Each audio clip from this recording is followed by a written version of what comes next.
Good evening, everyone, and welcome to Roy's Tie-Dye Sci-Fi Corner, episode number 199.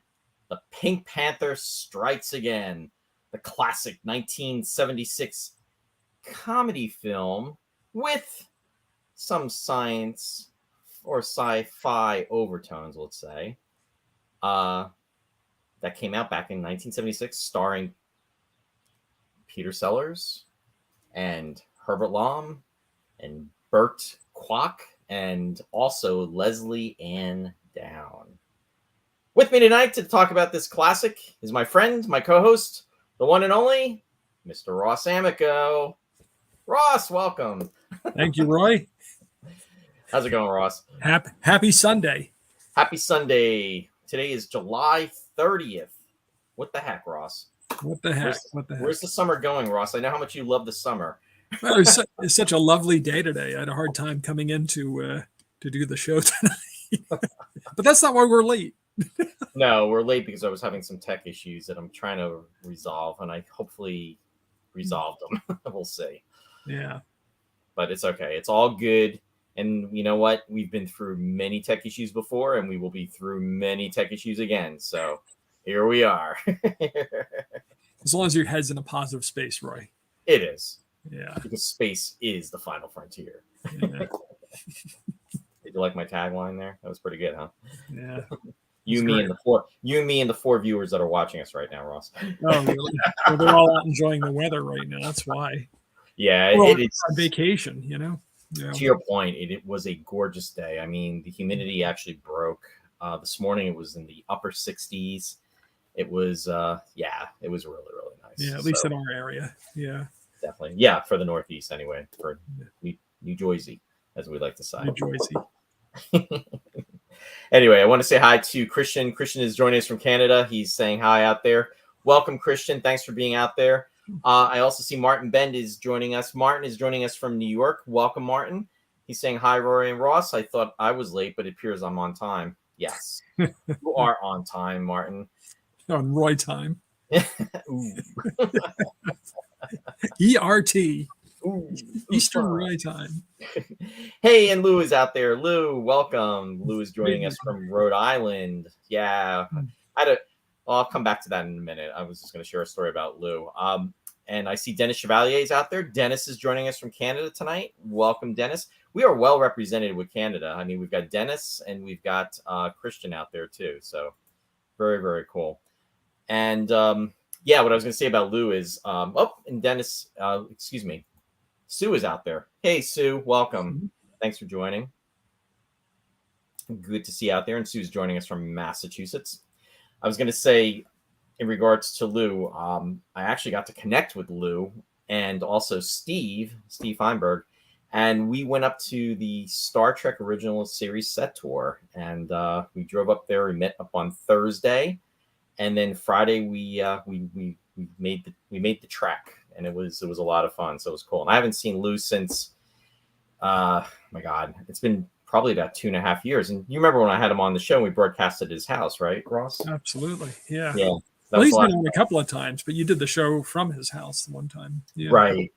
Yeah. And I think that was, what was that? Lou, was that May of 2021? I'm thinking it was. So it's like 2 years and 2 months ago. Or if you ever watched the show Love Connection, do you remember that show, Ross, back in the day with Chuck Woolery? Yeah, sure. Chuck Woolery had this thing where he would say when he was going to a station identification or for the advertisements commercials, he'd go, "Be back 2 and 2." So 2 years, 2 months ago. That was worth the setup, Roy. Did you have Lou bring in the tomato pie from Rhode Island? No, that tomato pie was rocking. That was a really good tomato pie. But that was actually that was Barbie, who was in the movie that Lou had done. She actually brought that up to Lou and Sandy's, and but that was at a bakery. But that tomato pie rocked.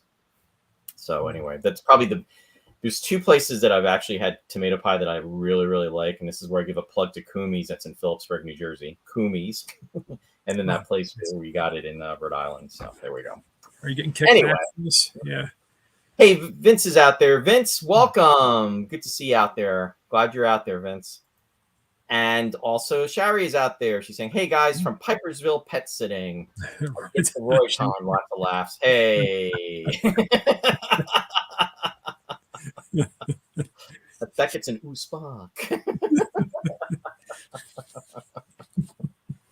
Or we could say Ross time. Oh, yeah, try to deflect. Yeah. Try to deflect. I was here. All right, well done. I deserve that. Whatever, Ross. Roy, what's the name of the pie place in Rhode Island? Sue, I can't tell you. I don't know. That would be a Lou question, and I'm not even sure Lou knows. But I will pose the question to Lou. You should get him to sponsor the show, Roy, if you're gonna name drop. Yeah, I guess, right.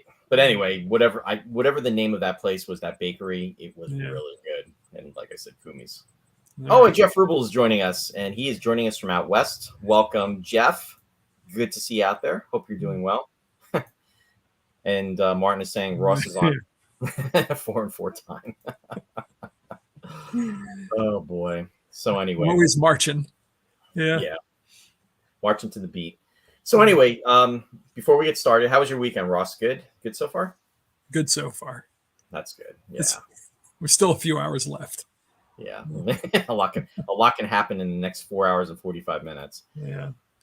Lou is saying the pizza came from Johnston, Rhode Island. I don't know the name of the place. No worries. No worries. Get busy, Lou. Yeah. Get on that. All I know is it was really, really good. So all right. But anyway. Are we talking about this movie? Yeah, we're talking about this movie. And the movie we are talking about is The Pink Panther Strikes Again. I had forgotten. I mean, I knew that there were several Pink Panther movies that had been out. Mm-hmm. But starting with A Shot in the Dark, which was in 1964, which coincidentally was the title of a Broadway show that had William Shatner and Julie Harris in it. Julie Harris starred in the movie, and also Walter Matthau were in it. There's your Star Trek connection. There's a Star Trek connection, which I do not have a slide for. So but not starting with that, because there was the Pink Panther before Shot in the Dark. Shot in the Dark was the second film. That's right. It was the 1963 film, which was the Pink Panther. That was the name of the movie. The same year they did Shot in the Dark, though. Yes. Yeah. I stand corrected. Yeah. You do. I'm slipping, Ross. Yeah. But actually, arguably, Shot in the Dark is the funnier film. They used to show these things all the time on television when we were younger. Yeah. And they still show, Pink Panther on TCM all the time, Turner Classic Movies. I don't see Shot in the Dark as often. But George Sanders was in it. Elkie Summer was Elkie also Summer. in Right, yep. Right. And that's the film that really, introduced a lot of the staples of the franchise. Right. They wouldn't have called it a franchise back then, but they brought in Inspector Dreyfus and Cato and a lot of things that were recurring, staples of the series. Yeah, Herbert Lom was in that also, and he was the inspector. So I thought that was kind of cool. The Space 1999 connection out there for our friends out there like Christian and Martin. Douglas Wilmer was in that movie also, and he was the one that played the Commissioner Dixon from Dragon's Domain, and he was also in a couple of movies that we've talked about. I think one of them being Jason and the Argonauts. Yeah. So there's a lot of talent that was recycled, but of course it was 1960s, 1970s. Yeah. But there is like a 12-year gap though between that movie and this movie that we talked about, which incidentally seemed like such a long time back then to say, wow, 12 years. But now it's like, 12 years is nothing. Yeah. Well, the first one was kind of like a breezy, I don't know. It's just a very 1960s Henry Mancini kind of movie. And David Niven was really the center of the film. And, Robert Wagner had a significant role. That's right. Robert Wagner was in it too. Yeah, Yes, and Claudia Cardinale and Cappuccine. So Peter Sellers was kind of the comic relief. Clouseau was the comic relief, and then they put him front and center with Shot in the Dark, and then they stopped making them for a while. There was another film before the series continued with Alan Arkin, just called Inspector Clouseau, and neither Blake Edwards, the director, or nor Peter Sellers had anything to do with that one. Apparently, they worked together so well, but apparently Edwards and Sellers had a very very complicated relationship, much like Klaus Kinski and Werner Herzog. Yeah, a lot of tension. My best fiend, it was that kind of relationship. And they cranked out like some really, funny, classic films, but apparently they had a hard time. Yeah, at the end of every film, they vowed never to work together again. It was interesting too because I think Blake Edwards was quoted as saying that pretty much Peter Sellers was almost like certifiable by the time this movie had been filmed, and he wound up cutting a great deal of material, which would be later used in the film that was made, which I really was not a fan of, after Peter Sellers' death, which I think came out in like 1982. Oh, Trail of the Pink Panther? Trail of the Pink Panther, yeah. I tried that. I remember watching that movie probably about maybe, I don't know, almost like 40 years ago, because it was on Prism.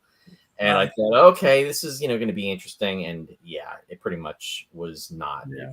It was really awful. That's the last one I saw in the theater. And I actually had a good time with it. But when I was on a good date that night. So I was in high school. I was happy. So what you're telling me is you were not quoting Salah as in Raiders of the Lost Ark, and you weren't saying bad date. No, actually, well, the Trail of the Pink Panther, it was like kind of ringing the towel. They used all outtakes from the other films. Yeah, especially this one because they had to cut out a lot of material. To get it down, because the original cut was something, 3 hours or something? Yeah, it was like 180 minutes long, 3 hours. Yeah, and they pretty much chopped it to bits. Yes. Hey, I just want to welcome Catherine Speck is out there. Catherine, welcome. Hello. Saying, whoa, there you guys are. Oh, looking good, huh? Thank you. Thanks, Catherine. Much appreciated. We'll take the compliment. Yeah, we'll take it and we'll run with it. Vince also commented, and he said that Shout Factory has a really nice Blu-ray set with all of the Peter Sellers Pink Panthers. Very cool, Vince. That might be worth investigating. So, as I was saying, they kind of took all the outtakes. Are you still running down comments? I'm sorry. That's okay. I just want to give a shout out to Dan Rodriguez being out there. Right. Dan, I haven't talked to you in a while. Thanks for joining us. Welcome. Okay, go ahead, Ross. I'm sorry. Yeah. All the material they cut out of this film, they worked some of it into a new fabricated plot so they could do Trail of the Pink Panther. So while that lasted, it was kind of interesting because they had all the slapstick routines that they had cut out of the film. Right. But then once they ran out of that, it became kind of talking heads as everybody remembered Clouseau, who, if I remember correctly, was missing from a plane went down and he was presumed dead. And they had reminiscences from everybody from all the previous films. And then they would go back and show clips from the earlier film. So they really stretched it. But as like kind of a tribute, which is what Blake Edwards claimed it was, he was trying to do there rather than a cash grab, fine. I went with it. But then when a few years later, he comes out with another one and tries to continue the series. And then, 10 years later, he does it again. It's... Well, and to your point, because Peter Sellers even said, I mean, he was pretty much almost done. I mean, and this is probably after, I think there was one more after this one. And and I think he was having a lot of health issues too. Even during the filming of this film, he was having heart issues. And again, we're always bringing up age, Ross. He died when he was 54 years old, and that was in 1980. So when he did this movie, he was probably like around 50, 51. He was 50, yeah. Yeah, so it's just kind of crazy. And but yeah, he was just definitely on borrowed timing. And I think he may have even had a heart attack at one point. He had multiple heart attacks. Yeah. Even by the early 60s, he'd had multiple heart attacks. And yeah, he was never in great health. And apparently, his mental health was not the best either. So, I don't know if anything was ever diagnosed, but he was very difficult guy apparently to get along with. But that's the case with a lot of very talented people, especially comedians. You always find out that they have such, tormented, such tortured existences, or those around them are tormented and tortured. Kind of like they're all like Inspector Dreyfus. Right, exactly. The chaos swirling around this person. But well, they always say that there's a fine line between genius and insanity, right? Yeah, and very talented guy, and unfortunately very borderline. He actually, and I remember it.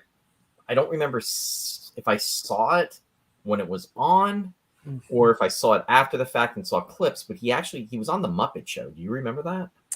I remember the Muppet Show, but I don't remember his actual appearance on it. I'd have to look it up and see if I remember. But when he was on that, he did not appear as himself. He was appearing as different characters, and he felt that he couldn't. And I think in part of the interview with like Kermit, or he was talking about it, he was just saying he was somebody else, and it's almost like he really just couldn't revel in being himself because he was so used to being different performers in the shows that he had performed in and done, and it was almost like he wasn't comfortable to be himself. So again, I mean, there's the fine line with everything. Well, but he said that before. I mean, he did say that at a point. He really felt like he had no personality when he wasn't as a performer. He's not the only one ever to say that. Other very talented people have said that. And the odd thing is that Dr. Strangelove, of course, one of his quintessential roles, he plays multiple characters, and he did that in a lot of his movies.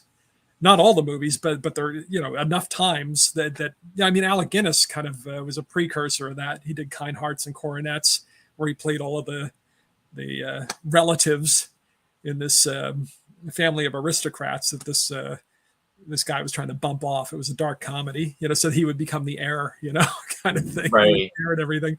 But Peter Sellers would do the same kind of thing. He did it in The Mouse That Roared. He did it in one of his last films, maybe his last film. It was the Fiendish Plot of Fu Manchu, where he played both Fu Manchu and Nayland Smith. Being there, I think he felt they were saying was one of his best performances. Oh yeah. But he played one character in that film, right. But it was his last film. 79. Yeah, either his last film or the next to last. I think they may have released the Fiendish Plot of Fu Manchu after that, which would be a shame because Being There was such a good movie. Yeah. But Sue commented, she said, I didn't realize that the 9th film in the original Pink Panther series starred Roberto Benigni, son of the Pink Panther, was the 9th film in the series and was released in August of 1993. I think by that time I dropped off. Catherine wrote, the movies were best in the 60s, the original Pink Panther, and the very funny A Shot in the Dark, which we were just talking about. Yeah, I'm going to have to actually go back and watch that too. Yeah. Colin, welcome. Thanks for being out there. He's joining us from the UK. So it should have left Clouseau as Peter Sellers' character only. 2 years on watching these shows, I'm not in the same mind.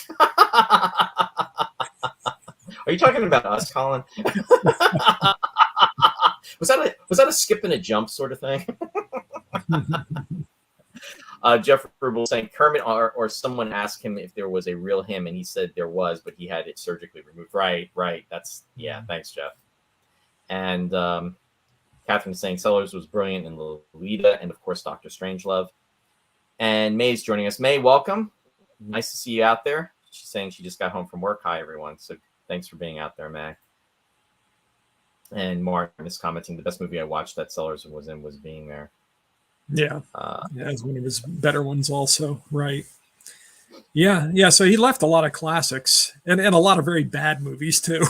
He had a real hit and miss ratio. But as far as the Pink Panther movies go, as we said, the first two, you had the Pink Panther and Shot in the Dark. Then there was that stretch, where they didn't want to work together, Edwards and Sellers, and Alan Arkin did Inspector Clouseau. Then in 1975, I believe it was, Return of the Pink Panther was their reunion. And they made that movie for $2.5 million.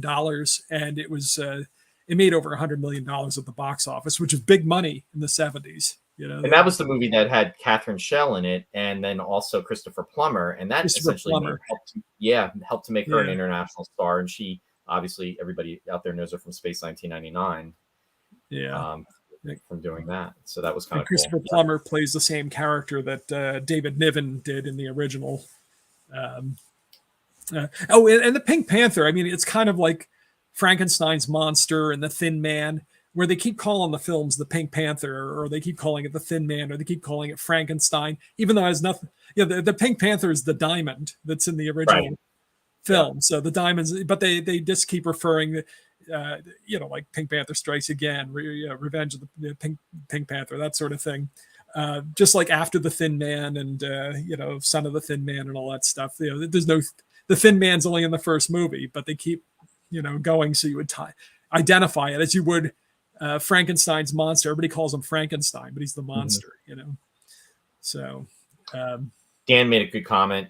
That's huge money back then, considering that they didn't make a lot of money per movie as an actor. No, it's true. And $100 million back then, literally 48 years ago as compared to today. I mean, 100 million is 100 million, but still, it's a lot of money. Well, you remember when the Lucas and Spielberg movies would cross 100 million? That was the movie of the year. Right. Now it's $1 billion. Now $1 billion is the benchmark. But you're absolutely right. Yeah. Jeff didn't all the later ones start with the diamond being stolen, even though it wasn't the point of the film? Yeah. Well, they didn't always have the diamond. The diamond wasn't in this one. No, it wasn't.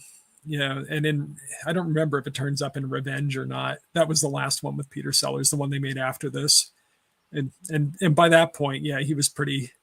I read things where they were saying he didn't look well in this film, but I didn't notice it. I mean, he so embodies the character. I thought he carried himself pretty well in this film, to be honest. And the stunt work, the stunt man was seamless with Sellers. You couldn't tell the difference between the two of them. No, they made sure it wasn't like there was a side angle and it's like, wait a minute, that's not Sellers. The only time that you could actually see that it was somebody dressed as Clouseau and it wasn't Sellers was when it wasn't supposed to be Peter Sellers. It was supposed to be the other guy. I forget that gets killed in the bathtub. Oh, right. Yeah, who kind of stands in for him. Right. It's clear it wasn't him. Right. Sue commented about being there. I had to see the movie being there because it not only had the star comic legend Peter Sellers, but it also starred Richard Basehart, who was the Admiral Nelson on Voyage to Bomb this day. Yeah, another excellent actor who left us much too soon. Yeah. Richard Basehart died in 1984, and he was only like 70 years old. Yeah, Shirley MacLaine and what's his face won the Oscar for it. He was in a lot of classic movies. He was in a movie with Gene Hackman about where he was having dad issues. What the heck's his name? I always get him mixed up with. I won't be able to think of his name either. It'll come to me. You'll think of it, Ross. It'll come to me. Was it Jack Warden? No, not Jack Warden. Melvin Douglas. Melvin Douglas. Thank you very much. You're welcome. Yeah. Yeah, I just picked that out of my brain via Google. That was very Mike and Mary Beth of you. Vince wrote. I don't look anything up when we're talking. I know you don't, and actually I don't. I try not to do that. Well, that was pretty slick though. You were quick with it. So. Vince wrote, Ted Wass, the dad in Blossom, and he was in Soap in the 70s, was a Clouseau relative of some sort and cursed the Pink Panther in 1983. Well, he was the detective trying to track him down, I think. I don't know. I didn't, I've never seen the movie though. So it's possible he could have been a blood relation. I know Benigni was supposed to be his illegitimate son or what have you, when they did Son of the Pink Panther. And Roger Moore, spoiler alert, turns up in the one with Ted Wass. Yes. I mean, I guess it would be a spoiler alert if I said in what capacity. But well, there you go.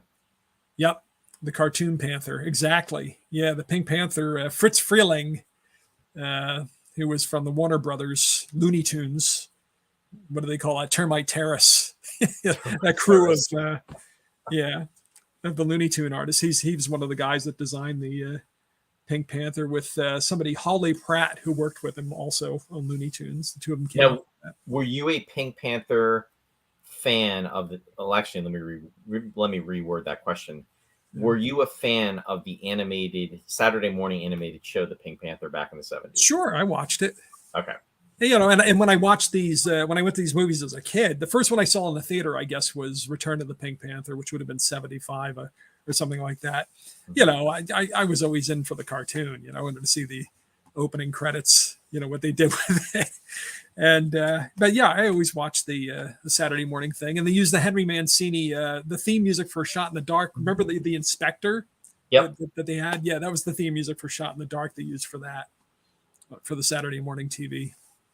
Yeah, I used to enjoy watching it. You know, and it's funny. I remember in the 70s there was an article, and they were talking about the violence in Saturday morning cartoons, and they were saying that the Pink Panther was right up there with one of the ones that was considered very violent. And I remember my grandmother reading that to my mom or something. Mm-hmm. Yeah, we were in the kitchen in Astoria, and it was an article, and I was just like, really? But I mean, you know, we would watch these things, and of course, I mean, it's like the Roadrunner. You know, the Roadrunner was always trying to, or Wile E. Coyote was always trying to blow up the Roadrunner, and you know, always trying to take him down and everything. And then, you know, of course, they do these studies that saying, you know, the violence that you know. Oh yeah, there was so much violence in all those cartoons back then. That's what made them funny. So it makes this movie funny. There are over 100 Pink Panther shorts they made, by the way, animated shorts after this movie came out. Or after the first movie came out, not this movie.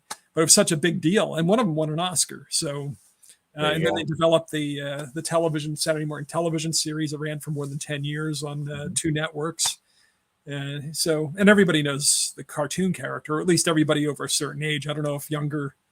Are they keeping the franchise alive in any way, or is that just kind of just people our age now? Not that I'm aware of. No, I don't think it's so. like the Betty Boop of our generation, maybe. Yeah, unfortunately. Yeah, who knows? It's 50 years, Ross. Yeah, yikes. Yeah, Jeff just commented. He said, "Those were the days. Nice, neatly violent cartoons." Yeah, and Dan, bombs only turned your face smoky.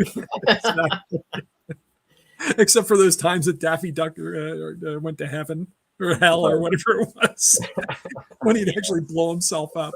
Yeah, you see a spirit. Remember this theme like yesterday? Oh well, we'll have to look that up later. Yeah, we'll play it later. Talking about violence, I mean, this movie had some great violent scenes in it. It was, I mean, it was like great slapstick scenes, very very old school. You know, the comedy. Yes. Oh, very slapstick. Hey, Liz, thanks for joining. Liz is joining us from the UK. Welcome, Liz. It must be pretty late over there too, along with Colin. You know, I keep forgetting because you guys are, I think, are they 5? No, they're 6 hours ahead of us. So what is that? 8, 9, 10, 11, 12, 1. It's 1 in the morning. Yeah. So we appreciate you tuning in. That's bless you. Yeah. I don't know what the attraction is, but thanks. Thanks, Ross. Way to diss the show. You didn't say that back 3 years ago when you first came on. You wouldn't catch me watching at 1 o'clock. The only thing I'm watching is the inside of my eyelids.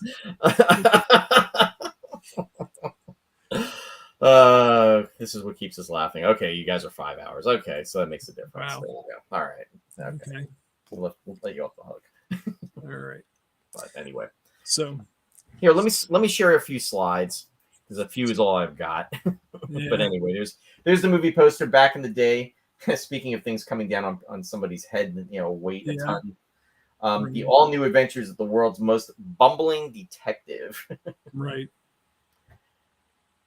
And then, of course, there they are. there's the photos for tonight. Right. And Inspector Dreyfus, Herbert Lom.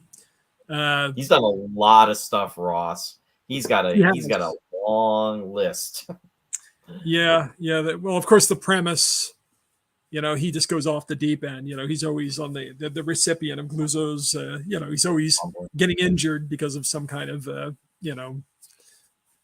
bumbling aspect of of CLOUSEAU. And this one, he just goes over the edge and becomes some kind of Bondian supervillain, some kind of James Bond. It's totally about these films is that they don't care about continuity. You know what I mean? They just do this whole thing, and then they go to Revenge of the Pink Panther. It's like nothing ever happened. They just pick up Dreyfus is there again, and they just continue with the shtick. But yes, Herbert Lom has done so much. He was born in Czechoslovakia, not even the Czech Republic yet back then. His family fled when the Nazis invaded. But for his first, I think 20 some years, he was a Czech.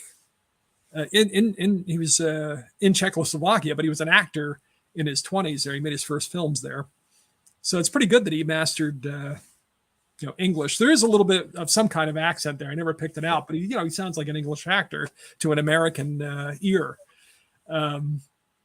His birth name, his last name was okay, let me try this here. It was Kukachevich Ze Schluterpacheru. You are a better person than I am, Ross. I would have been desecrated. And he changed it to Lam because it was the shortest name in the Czech phone book.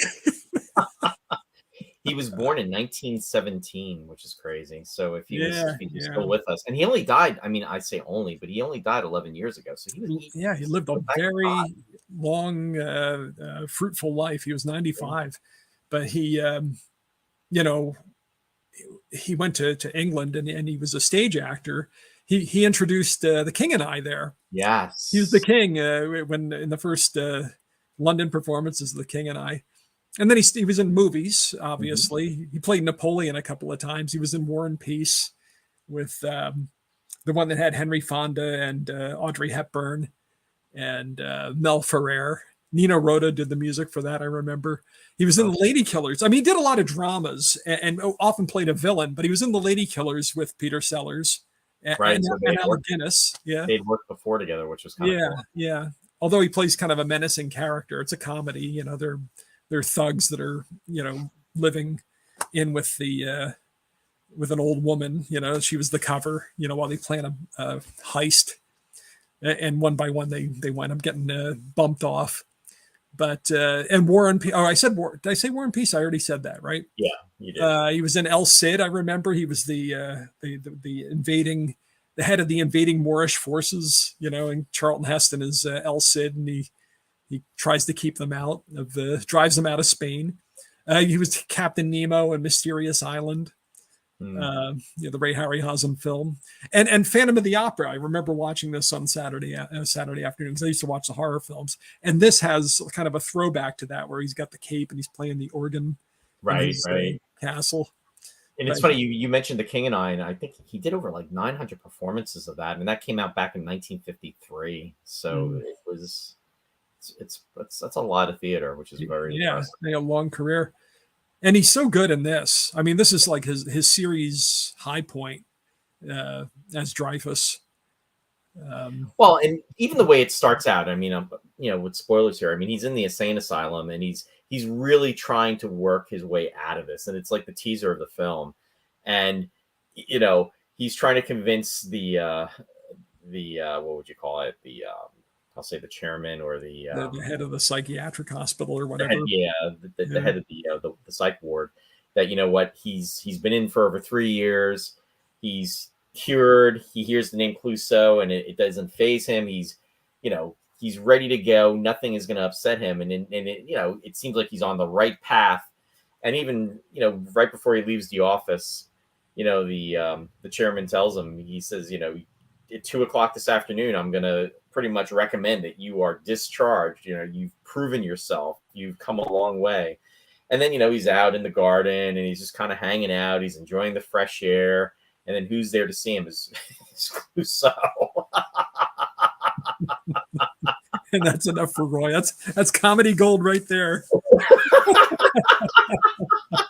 And then from there, it's all downhill. It's almost like, you start off, you're thinking you're going to have a great day. You wake up, you have your coffee, you have your English muffin, you breathe in the fresh air. Life is good. Then you get into your car and you start to drive off, and then boom, you get a flat tire. And then, you're going to go to try to change the flat tire. And then you're like, oh my goodness, this isn't going to work. And then, I had that kind of a week, actually. So you're getting a little autobiographical here, Roy. But anyway, in regards to this, it's just like, he winds up meeting up with Clouseau, and then it's just like one thing happens, and then he's like, oh, it's okay, and then he trips and he falls, and then another thing happens, and he winds up going into the little pond, and he's trying to get him out, and then he pushes him back into the pond, and then all of that, and he's almost like he's hanging in there, he's trying not to get upset. They're sitting on the picnic bench, and then Clouseau's telling him he's basically taking his job. He's the new chief inspector, and you just see the boiling point coming, and and this is all I'm going to describe as far as the movie, folks. But it's just like reaching up, and then Clouseau gets up, and then of course it's almost like the seesaw effect where he goes flying back into the pond, and he gets him out, and then he's almost like defeated, but he's like, you know what? You're not going to ruin my day. I'm getting out of here. He goes, I'm going to walk you to your car, which should be my car. And then as he's about ready to walk him, he gets hit with an arrow right in the head, and he's like, I'm going to kill you. And he just snaps. And then he goes running after him. And then what happens is then they wind up restraining him, and then he gets the twitch in the eye, and he's looking up, and then the chairman is like looking out the window, and he's seeing him, and then he's just like shaking his head like you just took 3 years and you threw it out the window. And then he starts blinking and winking, and then that's like easier for the film. But it was that twitch. Yeah. It was pretty funny. Yeah. And there's so much nostalgia for me with these movies. They just so much remind me of a period in my life. Well, they was always on television or on cable, and everybody went to see these things. I remember my parents, my aunts and uncles talking about these movies. It's kind of an old style of comedy now, which I kind of miss. It's got its roots. I was thinking about this. It's got its roots in farce and kind of burlesque. And they kind of were carried on by filmmakers like Blake Edwards and Mel Brooks, and some of the early Woody Allen movies. They have that shtick, and they might not go over so big with like younger people like of the 21st century.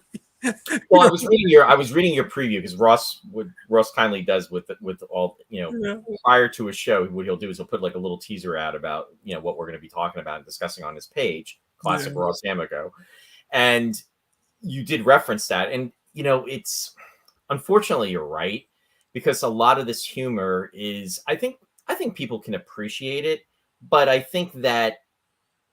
don't think they would be able to appreciate like 8 movies of it. I think that maybe 2 movies, maybe even 3 might be pushing it. And even with these films being made, it was starting to reach a point. And I mean, Peter Sellers said it himself, and I think Blake Edwards maybe even agreed. It's like, there was not much. What more could you do? I mean, you can do the same type of gags over and over again, and it is funny. I mean, he carried it, and he was a master at it. I'm not diminishing anything that he did, but like anything, after a while, it's you reach the point where there's only so much more you can do with it, and then what happens is you're anticipating what's going to be said and what's going to happen. But when you first see these type of films and you're first experiencing it, I mean, it's hysterical. And I remember as a kid, like you were saying, with the nostalgia factor, watching these, and I remember my parents, my dad especially, we would watch these. It would be on the weekend, and they had it on television. I think it was on ABC, if I remember correctly. Well, it's not just the repetition. I mean, as far as getting worn out, it's the content. I'm saying that some of the things that we're laughing at in these movies, they would not put in movies today. This is true. As they did, like with Blazing Saddles or something of that sort. But it doesn't mean it's any less funny. It just means that people forgot to be able, they forgot how to laugh at these things. No, absolutely. Like Sherry said, I love the scenes with Kato.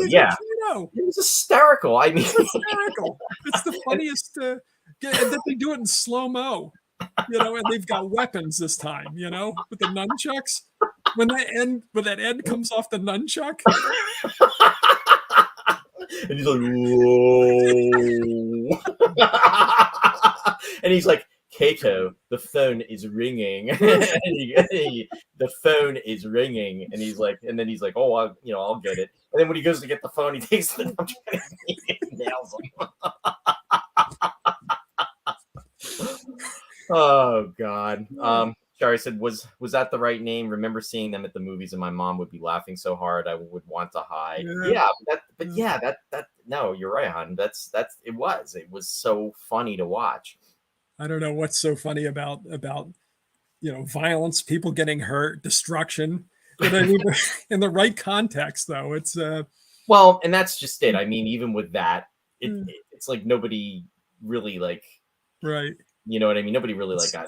Well, it's like one of the oldest forms of humor. The Greeks were always talking of laughing at people falling down or deformities and things in ancient times. Yeah. Martin said Clue is in the same vein as the Pink Panther movies. Yeah. And let's see, Colin said basically, Ross, a lot of stuff made today is garbage. Really? Hey, Pete Fultz is out there. Hey, Pete, welcome. Hey, Pete. All hail and well met. Yeah. Jeff is saying these are bad days, and there is CLOUSEAU. And also, what? I mean, the scene with the parallel bars in the gym, or the Steinway scene, or I mean, the Cato scene, with the end of the movie. I mean, it's just like there's this one set piece after another in the film with the crazy. Yeah, and not to jump ahead to the end of the movie. I mean, we're going to be all over the place. It doesn't matter. But I mean, he finally gets the girl. He's getting there. There she is. Whatchamacallit, Leslie Ann Down. She was like 22 in this. Ross. I mean, I was like, oh my God, Leslie Ann Down has done so much stuff. In fact, I think she was on what is it, The Bold and the Beautiful?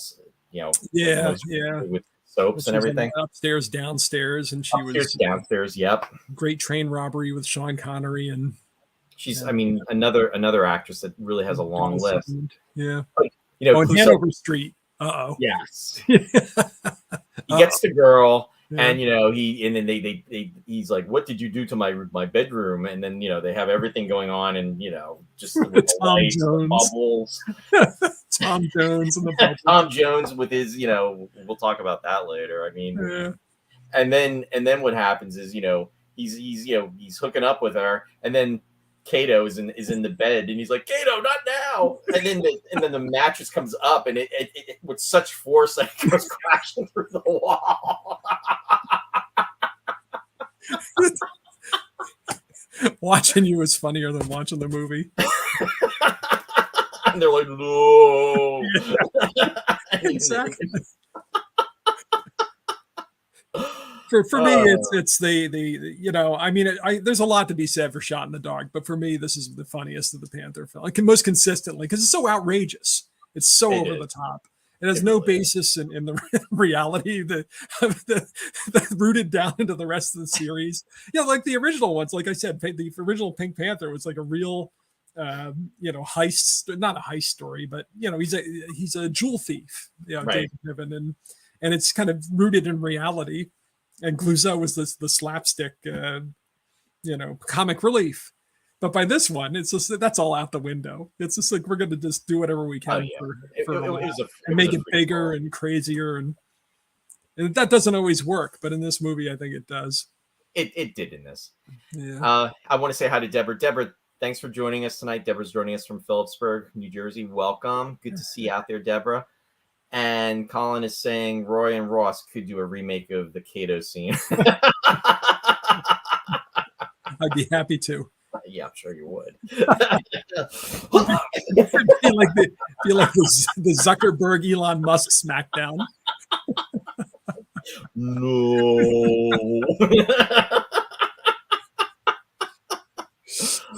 Oh boy, I get the center of gravity on my side. Ross is a lot taller than me, but I'm wiry. Or we can switch to the Star Trek music. Dun, dun, dun, dun, dun. Amok time, right?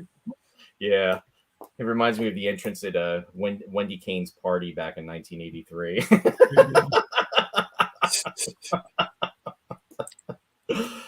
Oh boy, yeah. So I know. Yeah, go ahead. I just said back to digression. Go ahead. No, I know I've said it before on here. I don't know what we were talking about, but there's like two kinds of jokes or two kinds of ways to deliver a joke, and there's that in comedy. something is funny if you don't expect it, the punchline, if it comes out of nowhere, it can, you're kind of blindsided and it's funny. But there's another kind of humor where you can see the kind of like, where they're going to plant the joke from a mile away. Right. And it's just the beauty of seeing them do that kind of, gyration or somersault or whatever, and actually hit the punchline right where you expect them to hit it, like the does your dog bite, kind of thing. Yeah. It's not my dog. It's like Mel Brooks. You see it coming a mile away, and yet you still laugh at it. I thought you said my dog. I thought you said your dog doesn't bite. It's not my dog. And that actor Graham Stark, who plays the hotel clerk, is in all of the Pink Panther movies. Yeah. Now wasn't he a friend of Peter Sellers? He was I know he turned up on one of on the Goon show when Peter Sellers was doing the radio show. Right. But I don't know if he was a regular on the show. Okay. So yeah, he knew Sellers, certainly. Yeah. And they worked together in A Shot in the Dark. And I think he was in every one after that. Yeah, I think if I remember correctly, I think they were friends. I think I remember reading that. As soon as he shows up, though, and that get up with that pipe, I mean, you start laughing as soon as you see him, Yeah. And he plays Auguste Balls, the guy who's like the disguise, the guy who supplies Clouseau with all his disguises. He got cut out of this movie, but he he turns up in the next film, Revenge of the I want to say hi to Don. Don Bethman's out there. Hey, Don. Don's joining us from Delaware. Good to see you out there. Jeff is quoting one of the lines. That was a priceless Steinway. Nuts anymore. Oh, that's what it was. Graham Stark. Okay, he plays the hotel clerk.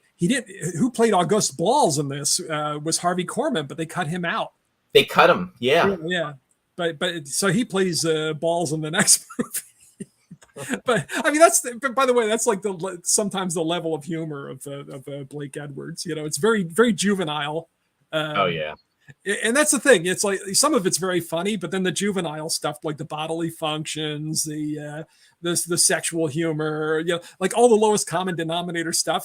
It's not really that funny, and yet it kind of becomes funny because they think it's funny.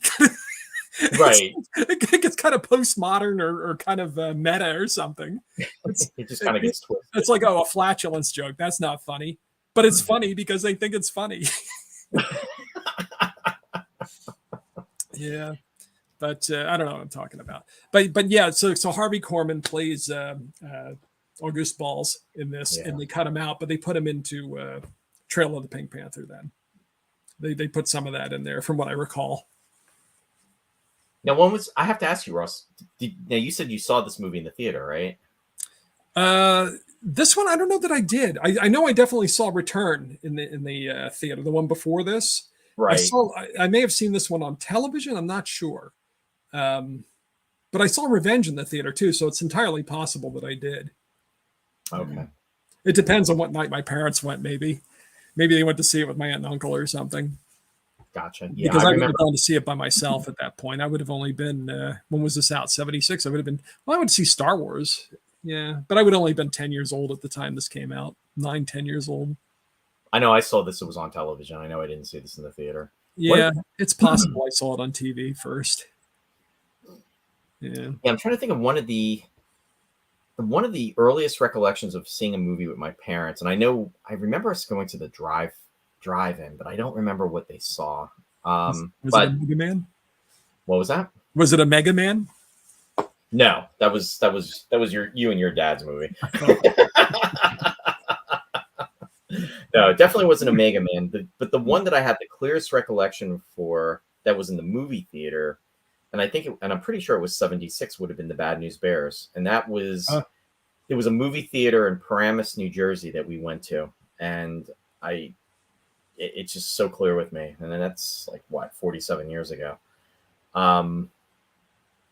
But before that, I'm thinking it was, I know we went to the drive-in, but I don't remember what we saw.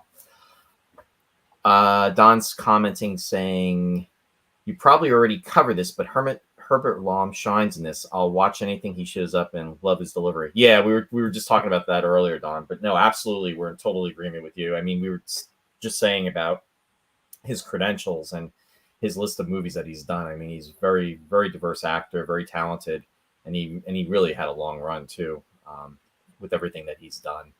So it'll be fun to go for me personally. I'm looking forward to going back and watching Pink Panther, the Pink Panther, and then also watching A Shot in the Dark. I'm going to definitely check those two movies out because it's been such a long time since I've actually seen them, and it'll be kind of cool just to see the differences between, A Shot in the Dark, especially, and this one, because with the 12-year difference. But yeah, fun stuff. Yeah, definitely brought back a lot of memories watching this movie. Yeah, and of course it's a Bond parody on some level. Oh yeah, definitely. Which is kind of how we're able to, not that we haven't done things on the show before that have very tangential relationships to science fiction, but yeah, I mean this was a little bit of a reach with the sci-fi elements, but the spy-fi, yeah. I mean, and it's almost like the disintegrating ray. I mean, Goldfinger has a laser, that Goldfinger is pretty much trying to what is he when he's torturing Bond or attempting to. I mean, with this, it kind of has there's some we can get away with it with this, and plus it's just fun. Yeah, and you had the shoe knife. One of the assassins had the shoe knife, which they used in From Russia with Love. A lot of Lenya had the shoe knife. Well, that's another scene that was hysterical. I mean, when he's going to that area, and what's the quote? They say it's going to be like a blood fest, or it's going to be something along the lines where there's going to be a lot of shooting, and you have all these assassins trying to take down the CLOUSEAU, and none of them can take him down. Yeah, they're killing each other. Yeah, of course, they're taking each other out. It was that's another thing that kind of developed over the course of the series. It wasn't just the fact that CLOUSEAU was bumbling, but he was always kind of the misfortune of everyone around him. He had less kind of dumb luck, where everybody would wind up getting, more injured than him. He would injure himself, of course, but everybody else would always wind up being, devastated. And even Dreyfus is telling his henchmen, he's saying, he's CLOUSEAU is pretty much impenetrable. He's unstoppable. And then, it's going to take like an army to take him down. And they're like, laughing him off. And he's like, oh no, you don't know CLOUSEAU. And then they were like saying he's that good, and he said no, he's that terrible. Don said, "Thank you for giving me a reason to open my Pink Panther box set." Glad to hear that, Don. In fact, Vince was just talking about that too, so that's kind of cool. Colin said, "I thought he was rubbish as CLOUSEAU." must be talking about somebody else. Steve Martin. He's talking about Steve Martin. Yeah. Don't watch the Steve Martin version, is what Martin said. I had no. I was kind of depressed when they made those. I didn't go to see them. Did they do a lot of those, Ross? They did 2, and the second one was just called Pink Panther 2. They didn't even come up with a name for it. Wow. Like these have the Strikes Again, Revenge. Son of. Sue commented, "The Pink Panther films has a special nostalgia for me. Not only are the films comic gold, but my mom and I always went to see the Pink Panther movies together. It was great mother-daughter bonding time." Oh, that's nice. That's nice to hear. So, and some of the stuff that we're not supposed to be laughing at now, I think it's good that we laugh at that stuff. You know what I mean? It's like everybody gets all offended right away. It's like, no, I mean, you got to laugh. You got to. It's a healthy way to process, things, and you can't just cancel stuff and say, "Oh, we can't laugh at this anymore." Right. Yeah. Yeah, and this movie is a product of its time. It wasn't made to. I don't feel that it was made to, hurt anybody or anything. But maybe there's other people that would, maybe potentially differ. But I think in terms of what it was, I mean, I think it was pretty much harmless fun. I don't think there was nothing malicious about it. No. Pete said, "I always love Sellers and being there, and Dr. Strangelove." Yeah, and that's the other thing I'm going to check out is being there. And Colin is agreeing with you. Well said, Ross, as always. Yeah. Thanks. Yeah. Just my thought on it. No, I'm sure plenty of people. You agree with me, but I'm sure there are plenty of people out there who would disagree. Yeah, but I don't care. The world's going to end in a few years anyway. I was just having this discussion today. Vincent, Steve Martin wasn't terrible in the role. Not as good as Peter Sellers, surely, but really not bad. I know what that means. Oh, I don't know. I haven't seen it. Jeff said, I think I saw Return in the theater. First time we saw Catherine Shell's tendency to bust out laughing, and they used the take anyway. Here's looking at you, kid. Yeah, she said that Peter Sellers really made her giggle a lot during the filming, and I believe that they were friends too. And speaking of Catherine Shell and Space 1999 connections, I will have to add this. I was thinking Christian or somebody was going to say something. All roads lead to Space 1999 with Peter Sellers because of Lynn Frederick. And he actually started dating Lynn Frederick in the beginning of 1976. She was in the Space 1999 Year 2 episode, A Matter of Balance, as Shermeen Williams. And they wound up being married in 1977. And sadly, again, he had passed in 1980. Sadly, with her, though, she died not only a few years afterwards. And I believe it was due to alcoholism, but don't quote me on that. And I think she was in a car accident, and she was only like 39 when she died, which was tragic. But anyway, there's that connection. Since Vinny's out there, he's a big silent movie comedy. Oh, yeah. Buster Keaton. Blake Edwards' stepfather, I guess, was a producer of silent movies. So he got a lot of exposure to the silent comics when he was a kid, and that kind of humor. And then, he and Sellers modeled a lot of the routines that they did on that kind of slapstick, and the elaborate destruction that you would get in some of those older, right, Laurel and Hardy and so forth. Yeah. I did not know that. That's a good tidbit. Yeah, Vince is loves those silent films, and always has been a huge fan of Buster Keaton for many years. Oh, you're right, Pete. That's right. Peter Sellers was married to Britt Eklund. Lucky fellow. Britt Eklund was at I think it was Chiller Theater convention, and she was a Bond girl.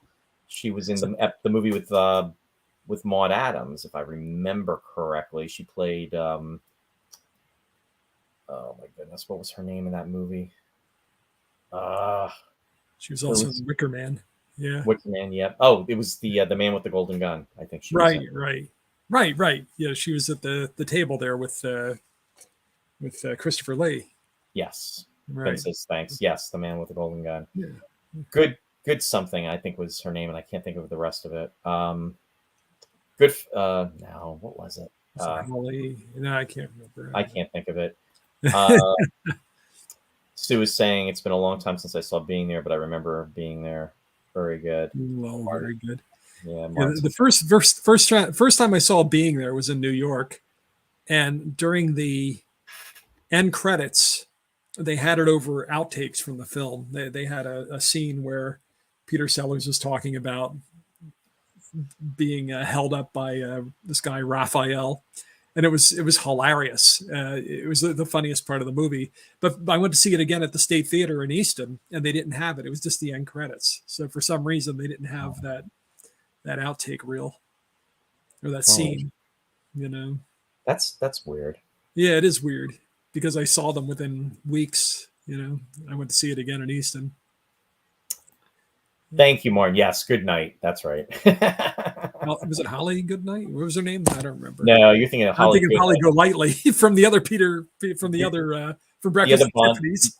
The other Bond movie was Holly Goodhead, and that was Moonraker. All right, Holly Golightly was in Blake Edwards' Breakfast at Tiffany's. So yeah, Hervé.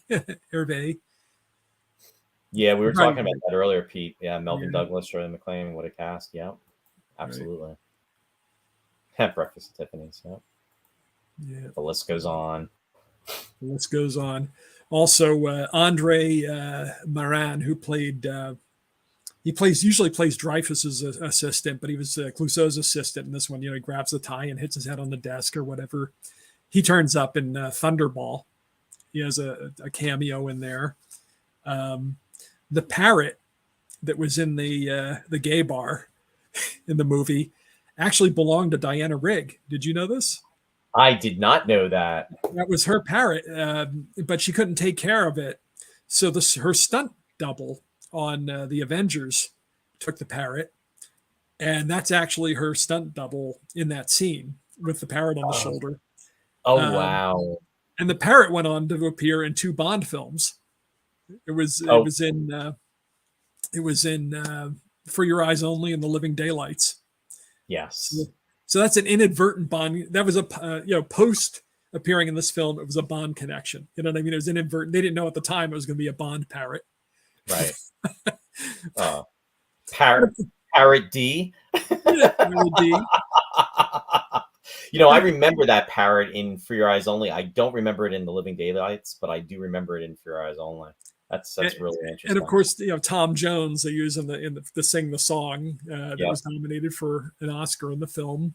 Come with me. He sang Thunderball, the song in Thunderball. That's right. There's that connection, and that was Thunderball was 1965. And Peter Sellers played James Bond in Casino Royale. Casino Royale. That's right. And so did David Niven, who was in the first Pink Panther. There's the overlap. And the other person we did not talk about who actually has a big cameo in this movie is Omar Sharif. Omar Sharif, which seems out of nowhere, Right. But he Blake Edwards actually directed him in a film called The Tamarind Seed. So it was he knew him, but it was funny that they brought him in for that. And of course he would, he played with that image, everybody thought he was just like, after Lawrence of Arabia, he was just like such a desirable guy, that he would go in there and be mistaken for Clouseau or what have you. Yeah. She'd think that Clouseau was her lover, and it was really Omar Sharif. It was Omar Sharif. Go figure. Yeah, Sue just gave you a movie reference for your movie and knowledge. Color me impressed. Ross dropping. Good old Dr. Zhivago. Right, Dr. Zhivago. Yeah. Ha, Martin, does the parrot have its own IMDb page? I wonder. It probably does. The parrot's name is Chrome. Chrome is the name of the parrot. Yeah. I don't know if he has an IMDb page or not. It's a macaw. Oh, at least the parrot is not Norwegian blue. Oh, man. Good stuff. It was amusing that they had, I remember, and most of you probably do too, because we lived through it. But for a younger person, they might not get the allusions to Gerald Ford or Henry Kissinger in the White House there. Apparently, the guy who played Ford in the movie was a stuntman primarily. He was also an actor, but he was a stuntman. And he did stunts going all the way back to the original Hunchback. Well, it wasn't the original because Lon Chaney Sr. did a version, but the one with Charles Lawton, Hunchback of Notre Dame. He was apparently one of the stunt people involved in that film.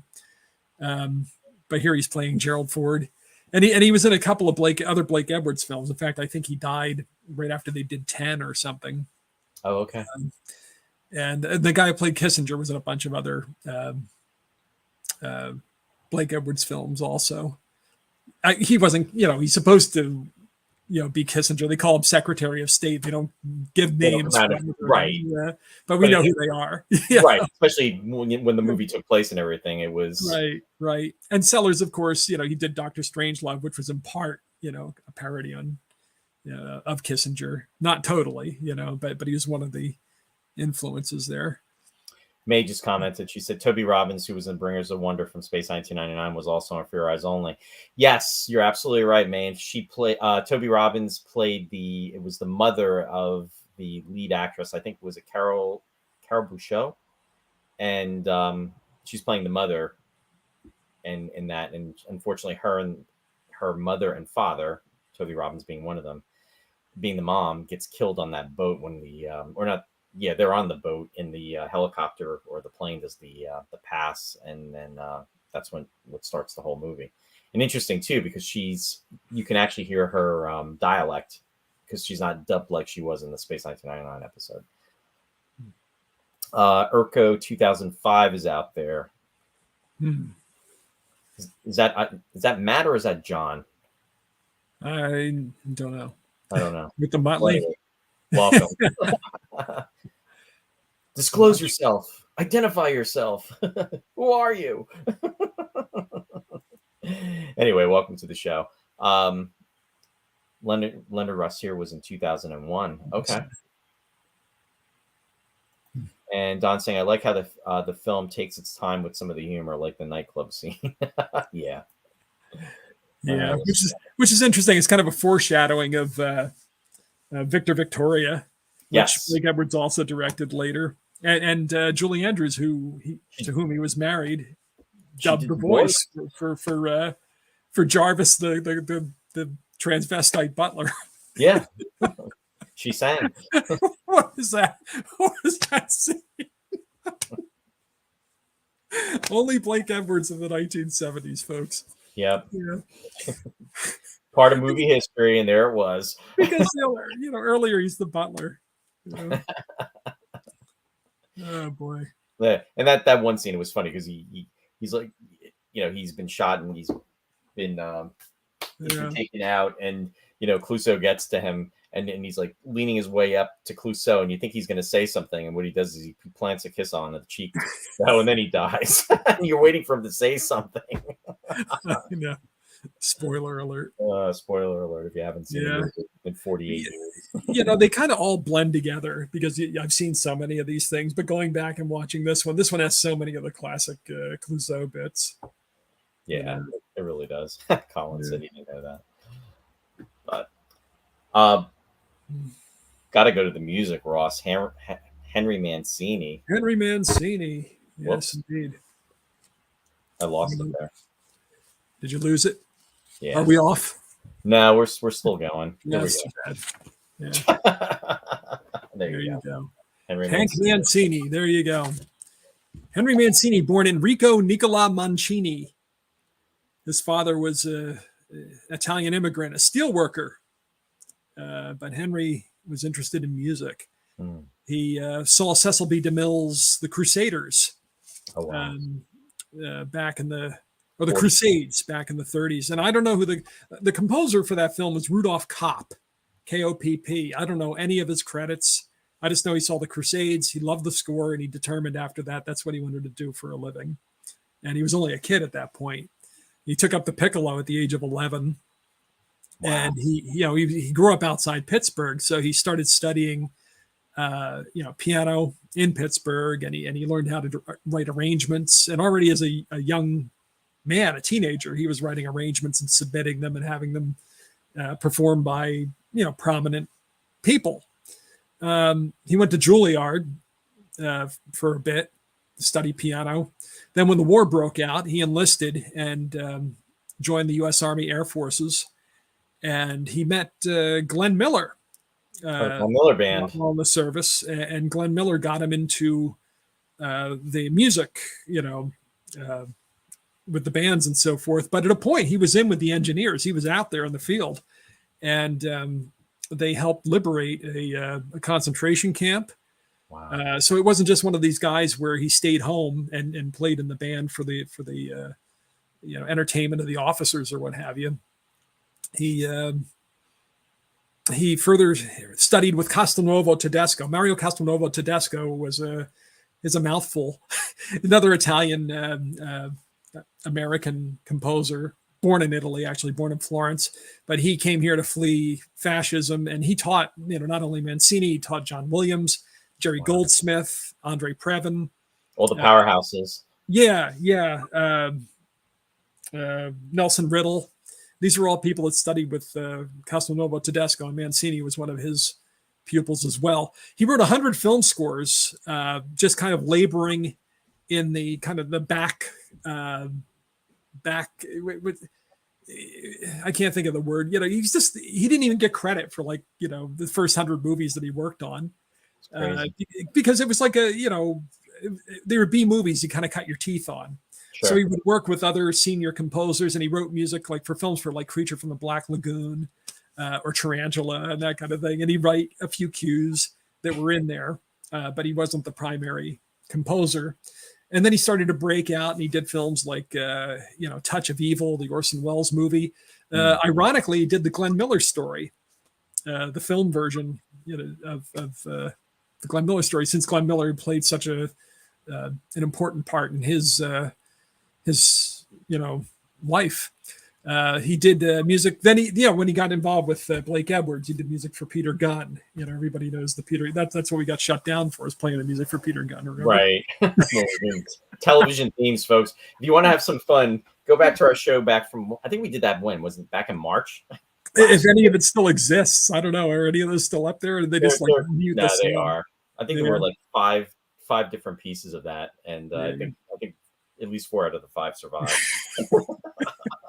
One of them got yanked. Yeah, but he was basically Blake Edwards' composer. He stuck with him through his whole career. The Pink Panther films were, that everybody knows the Pink Panther theme, one of the most popular themes, and I'd say that's part of what made the character, what made the movie so popular, was that theme. But he did Days of Wine and Roses. He did Breakfast at Tiffany's, Moon River. Everybody knows that song. He won Oscars for all 3 of those things. The Breakfast at Tiffany's, Moon River, Days of Wine and Roses. And then late in life, toward the end of his career, I shouldn't say late in life because he didn't live, that long. He was, I don't even know if he was 70. He was like 69 or 70 when he died. But he won for Victor Victoria then. And then he got a posthumous Grammy after that. But, he was well decorated. He 4 Academy Awards, Golden Globe, 20 Grammy Awards, and a posthumous Lifetime Achievement Award for the Grammys. And he had a #1 hit in the late 60s for the love theme to Romeo and Juliet. It was just his recording of the music. He didn't write the music. That was Nino Rota, the Zeffirelli Romeo and Juliet. But it was a big hit at the time. And the song that they had in this movie, Come to Me, that Tom Jones sings, that was nominated for Best Song at the Academy Awards. Didn't win, but there you go. If you go on YouTube and you look around for Mancini playing the flute, you can, because that was his primary instrument. He started on the piccolo, but he was a flute player. Right. So they're once in a while you see him playing the flute on YouTube. Although he claims all the time, "Oh, I haven't played this in years." I think there's a John Williams Pops concert that he may appear on, maybe even at the U.S. Capitol or something, or at like a July 4th concert that he may play the flute.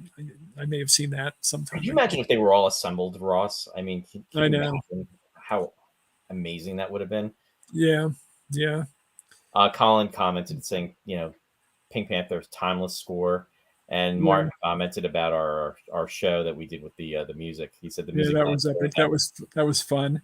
It was. Even though we all keep clawing our way back to one another because we get totally shut down and everybody got to have to log on again to reconvene. Yeah. I hate to say it, I kind of underappreciated him for a while. I mean, I always loved the Pink Panther theme and Peter Gunn and what have you, but it was a totally different style of film composing than John Williams and Jerry Goldsmith and Sure. the guys that I really loved growing up. He always had kind of that lounge sound, or there was always some kind of jazziness or thing about it. Yeah. But yeah, he was brilliant. I have his autobiography. I haven't read it yet, but I'll have to get around to that. I miss him now. Yeah. Sue commented, one of Mancini's twin daughters, Monica Mancini, is a professional singer. Her sister, Felice, runs the Mr. Holland's Opus Foundation. His son, Christopher, is a music publisher and promoter in Los Angeles. He did the music for? He didn't do just these kinds of movies. He did the music for Life Force. Well, it's funny you're saying that because Don just wrote, and of course, the music of Life Force. Ross, are you talking about the movie starring that Patrick Stewart was in? That's the one. That's the one. Like every once in a while, I'd see he scored something like Nightwing or something. I went to see Nightwing. I remember it's like music by Henry Mancini. What? What? Yeah. How? What? How? But I guess when you start out doing Tarantula. Why not? But yeah, Life Force. Matilda May. That rings a bell. That merits three exclamation points. Yeah. Thanks for sharing the fun, Don. That is the ongoing joke of this show. We've been joking about that for almost like for as long as the show's been going on, and then we finally did Life Force. Just as an excuse to watch it. Oh boy, I should buy that movie.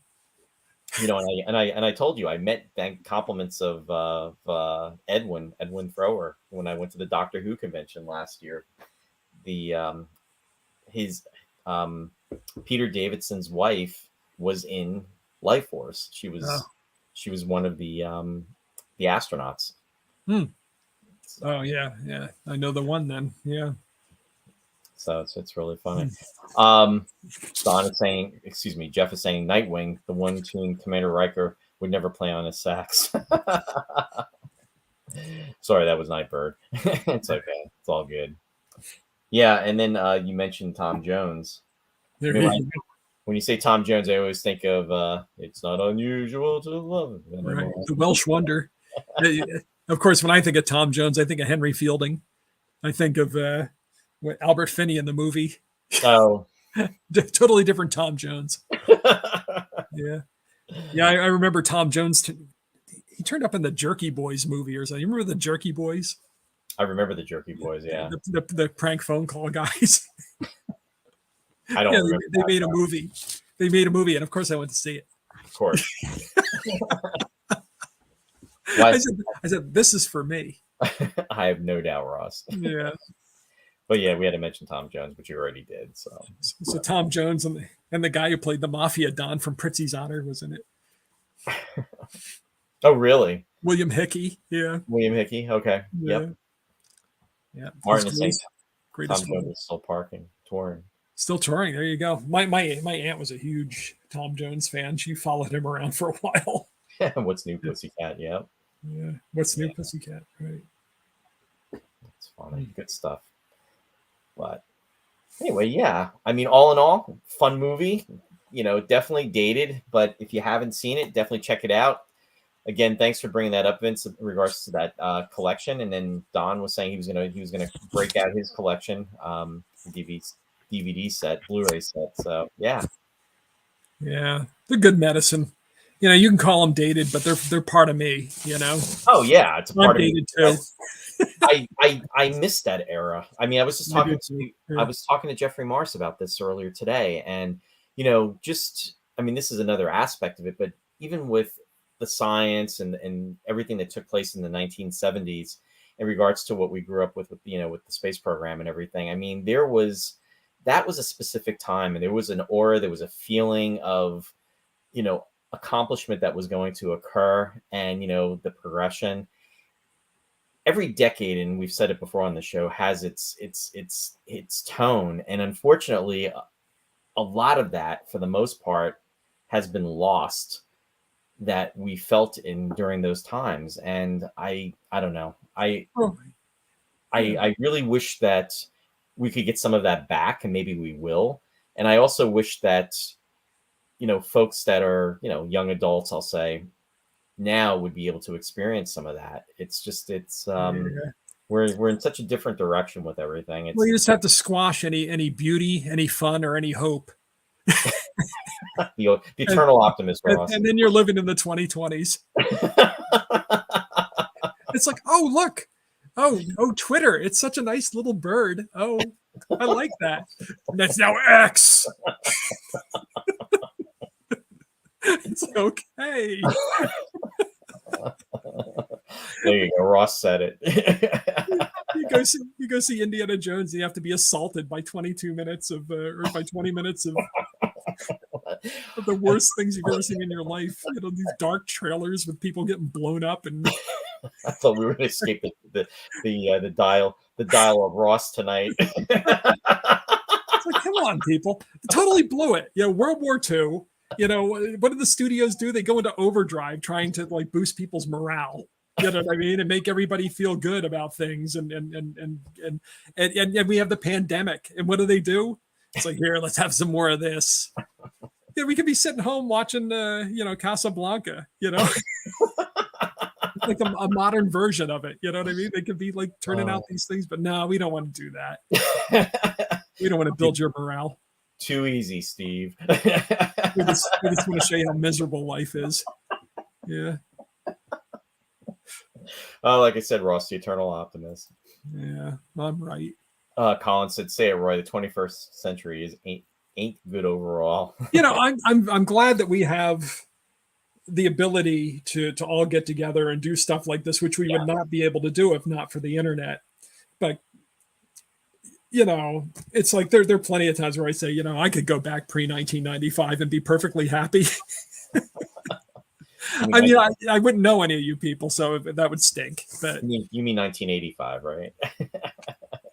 Well, as far as my personal life, but pre-1995, you go out, you wouldn't have something. You'd have to go out and pound the pavement and go to all the bookstores or all the record stores, and you collected the stuff. Now you go, it's probably on eBay or it's on Amazon. It's like, and it shows up in the mail in 2 days. It's like, what kind of life is that? Ross wants the struggles. I got to go all the way to New York City to find this. You savored stuff. You savored it. You were excited, and it shows up, and now it's like, okay, hold on a second, Ross. Hold on. I got to go. I have to order this real quick. I think it's on nostalgia. Just give me a second. I'm just plugging it in. Okay. Yeah, nostalgia of the 1970s. Oh, hang on. Okay. I'm getting it overnighted. It'll be here tomorrow. Yeah. Thanks, Ross. Exactly. And then you get it and you put it on the shelf. Whereas before you'd be on your bed looking at the album and listening to the music, 100 times. You have the whole album memorized. Just for the record, Ross, when those books come via Amazon, I still do it, and I still read it 100 times. No. I understand what you're saying, though. You mean like this?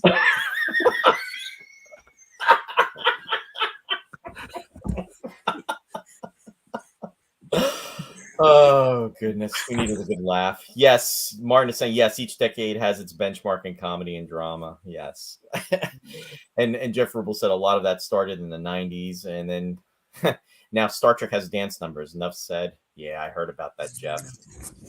I did hear about that. And Colin is saying we're just a lot of grumpy old men. Yeah, make sure you get your baseball bat ready and go see Dial of Destiny. Those whippersnappers inventing the internet. Yeah.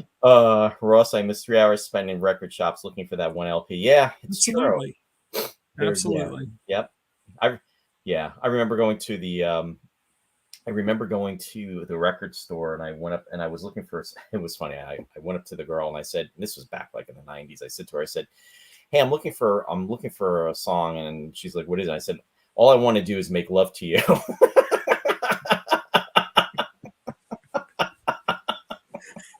You're so slick. Roy's lying. By heart. And I honestly was, and I started turning red, and I was like, oh, shoot. Oh, man. Anyway, all right. That's enough of that. You were so smooth. Oh, boy. You are my Omar Sharif.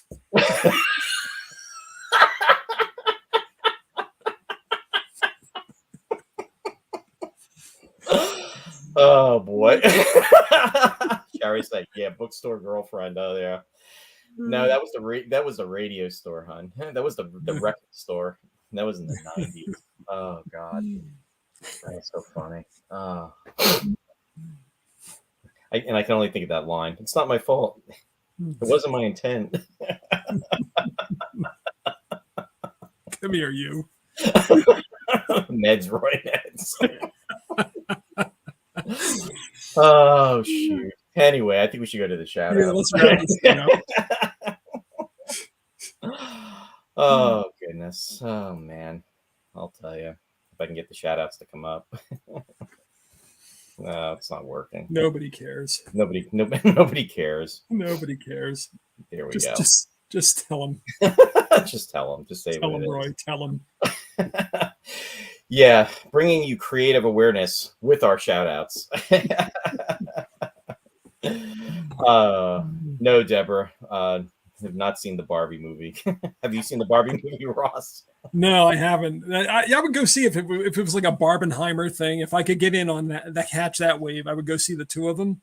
But as it is, I'll probably see Oppenheimer in the theater and catch Barbie if it comes on streaming or something.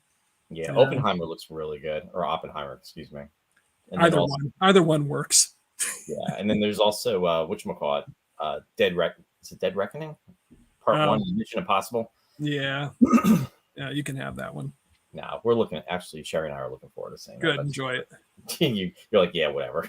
No, actually, I've been watching the Mission Impossible movies. I actually went back, and I mean, I've got my gripe with the first one because I don't like what they did by making, spoiler alert, folks. It's a 27-year-old movie, but if you haven't seen it, close your ears. And if you have seen it, you'll know what I'm talking about. What they did with Jim Phelps in that movie, played by John Voight. I mean, I was so aggravated with that whole thing. But anyway, that was the first one. So I want to give a shout out to Mike and Mary Beth, our friends at Sci-Fi Distilled. They are on Wednesday nights, and they cover discuss movies of the 80s, 90s, and beyond. And they will be back this Wednesday, August 2nd at 7 p.m. Eastern Daylight Time. They have not announced what they're going to be covering, so stay tuned. They'll be putting that up on their Facebook page. And I believe after this Wednesday, they're going to be on vacation for 2 weeks. So check them out this Wednesday, August 2nd, 7 p.m. Eastern Daylight Time. Also want to give a shout out to the Country Gate Players. Country Gate is back in Belvedere, New Jersey. And if you live in the area, in the Harmony, Belvedere, Phillipsburg, New Jersey area, definitely check it out. And it is Snoopy. The running dates, they just opened this weekend, and they are doing a lot of shows. They are running from July 29th, which was yesterday, to August 6th, which is next weekend. And just so you know, their times are a little bit different. They're earlier, and it's to bring families into, for, earlier times for, it's a, family type of show.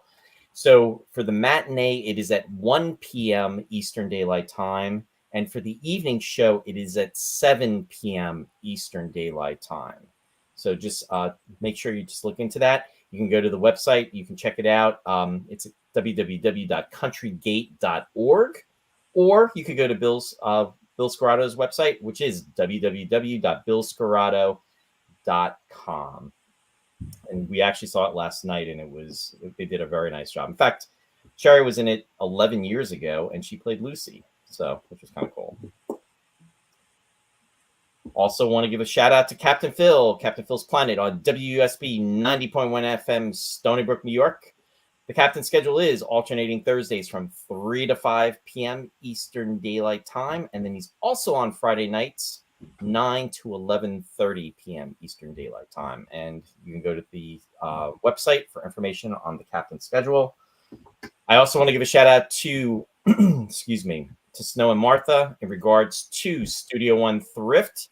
They are the owners of the website, and they offer quality, stylish, and affordable clothing for both men and women. You can receive styling tips and information updates. All you need to do is register onto their website. For details, you can go to www.studio1thrift.net. Be sure to subscribe to receive updates. And I just want to give a shout out to Trek Condoroga. That is actually 3 weeks away from this weekend. And Jonathan Frakes, John Delancey, and Brent Spiner will be there. Now, those dates are August 18th, 19th, and 20th. It's Friday, Saturday, and Sunday. For information on it, you can go to www.StarTrekTour.com. Now, there is a strike that is going on, which I'm sure a lot of you folks know about. So there will be some... I believe there's going to be some guidelines that are going to be taking place of things that they can talk about and things that they cannot talk about due to the strike. But they will be signing autographs. They will be doing photos. They will be there. But just be aware of it. And again, if you go to the website, there's some information, I believe, that is posted about that. Hopefully the strike will be ending sooner than later. And talking about the Star Trek set tour, definitely have to give a shout out. I went up there with my friend Lou and then also Steve.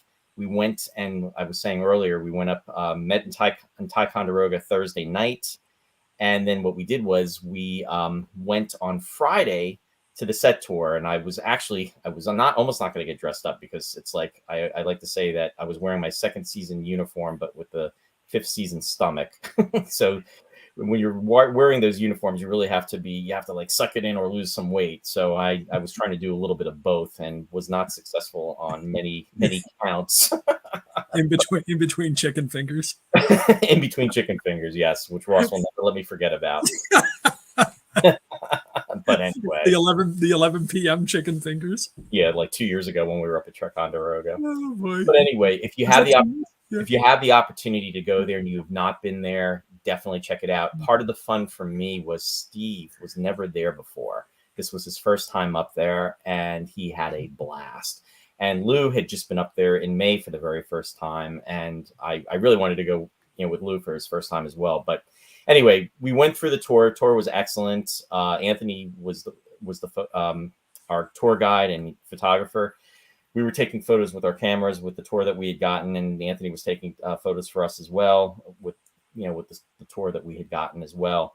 And it was a lot of fun. It was great.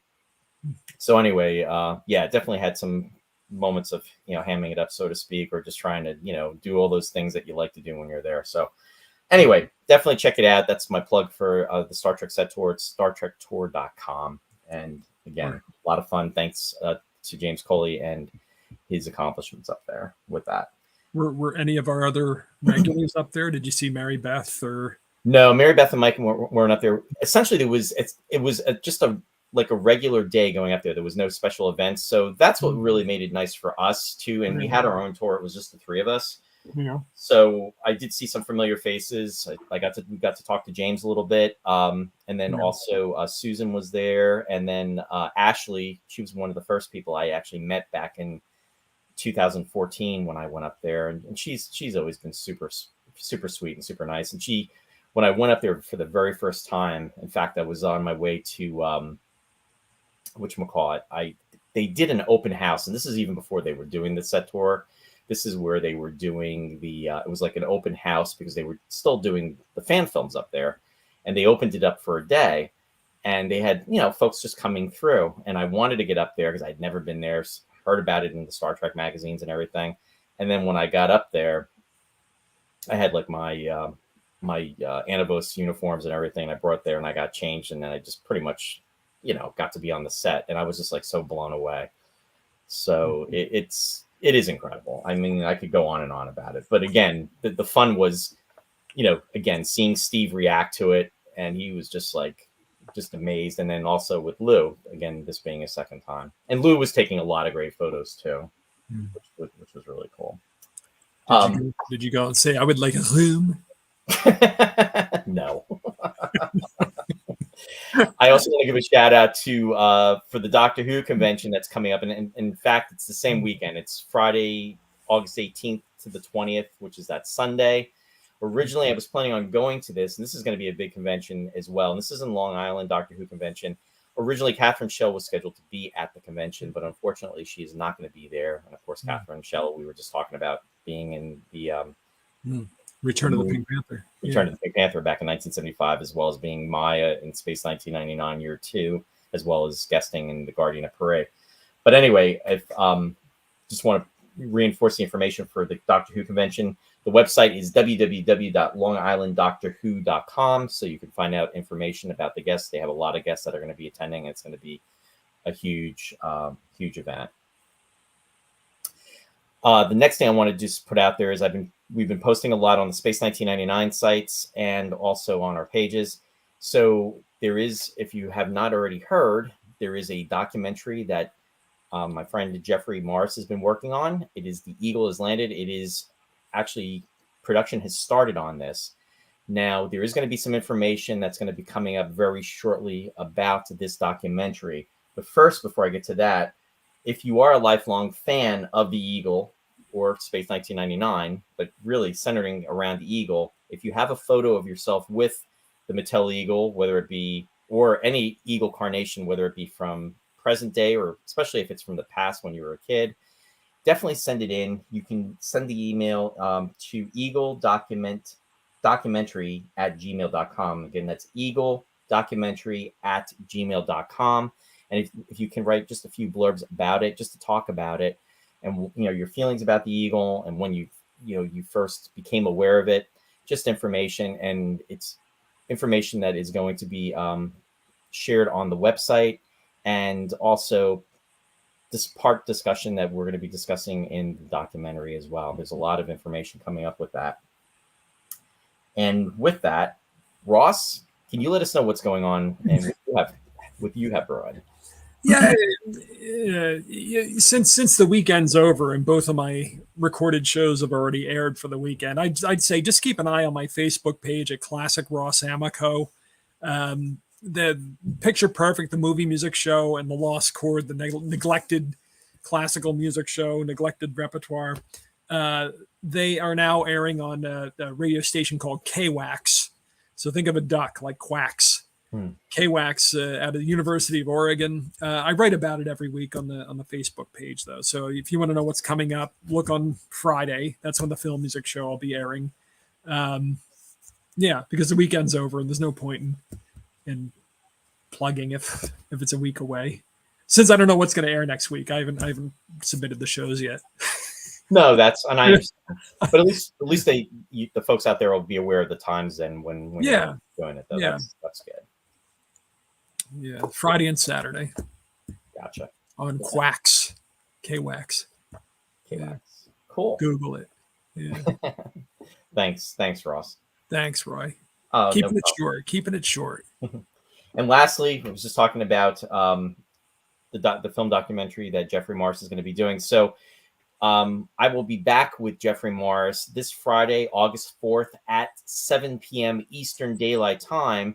This is going to be episode 199A, and the discussion is going to be centered around The Eagle Has Landed. And again, my very special guest will be filmmaker, writer, and director Jeffrey Morris to talk about this incredible documentary that has started production, and we're very excited about it. And again, information will be released. More information about it will be released shortly, so stay tuned in regards to that. The reason this is 199A is because we are going to be doing a few shows in between now and probably the end of August. And what I'm trying to do is I'm trying to save up for the 200th episode, which is going to probably be sometime in September. And that will be with Ross and myself. And we're going to try to make it very special. But we need some time to formulate that. So didn't want to just jump to that right away. So we didn't even know we were going to do tonight's show. Yeah, we were having connectivity issues and everything. So just to give everybody a hint, if there's anything going on in the month of August, you may see 199 A, B, C, or Scotty would say, 1701, no A, B, C, or D. But anyway, yeah, I can't believe we're coming up on 200 episodes, Ross. That's amazing. Yeah, it's really exciting. Time well spent, Roy. No.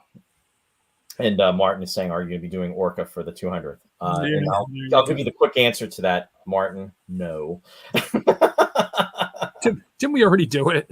I don't know. We'll have to go back in time and check it out. Yeah, I know. I had to watch it. Yeah, I watched it too. That was the movie with Bo Derek, right? Richard Harris. Yeah, I know. Somebody left his cake out in the rain. Yeah. No Santa Claus Conquers the Omega Man for the 200th episode. But anyway, folks, I want to thank you for joining us tonight. We appreciate it. Ross and I will be back, but we've got a lot of stuff with the schedule and everything, so we probably will not be back together broadcasting together. We're thinking probably towards the end of August or maybe even the beginning of September, because we got a lot of stuff going on, and it is the last month of summer. So anyway, we will keep you informed, but for the 200th we will be back, and we're going to make it a special episode. If you have any suggestions or anything you'd like to add to that episode, please feel free to IM message either myself, Ross, because I know he'll love that, or the show's page. Either is fine. Only message me if it's fun. The Omega Ross. But if it's content oriented, don't message me. That's Roy. If you just want to joke around, you can message me. Anything serious, send it to Roy. So there you go. I'm going to end on the nice note of Vince. Nicely done, Jen. Thanks, Vince. Much appreciated. Guys, live long and prosper. And ladies, we appreciate you being out there, and we appreciate you tuning in We do. And we hope you enjoy the rest of your night and have a wonderful week ahead. Take care. Take care. Bye-bye.